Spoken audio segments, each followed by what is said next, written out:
Il-liġi innovattiva ħafna u nieħdu gost li problemi ta' saħħa bħal l-obeżità wieħed ma jħares lejha biss bħala xi ħaġa li n-nies għandhom ir-responsabilità huma stess li jibdlu l-istil tal-ħajja tagħhom. Jien qiegħed 3 ijiem biss u fi 3 ijiem qed nara li hawn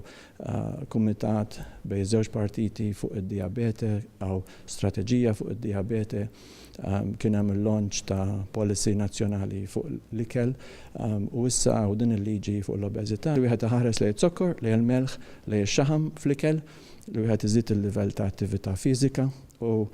inaqqas dejjem jew jaqta' kompletament it-tipib. Illum ħabbarna wkoll l-Oppożizzjoni fl-ewwel nofs tas-sena d-dieħla se nkunu qegħdin nagħmlu konferenza nazzjonali dwar l-obeżità il għaliex aħna fl-obbligu tagħna li minkejn qegħdin fl-oppożizzjoni jridu nagħtu s-sem tagħna wkoll li anke nkomplu nedukaw lill-poplu Malti proprju dwar l-importanza tal-eżerċizzju fiżiku u t-tip ta' ikel li niklu.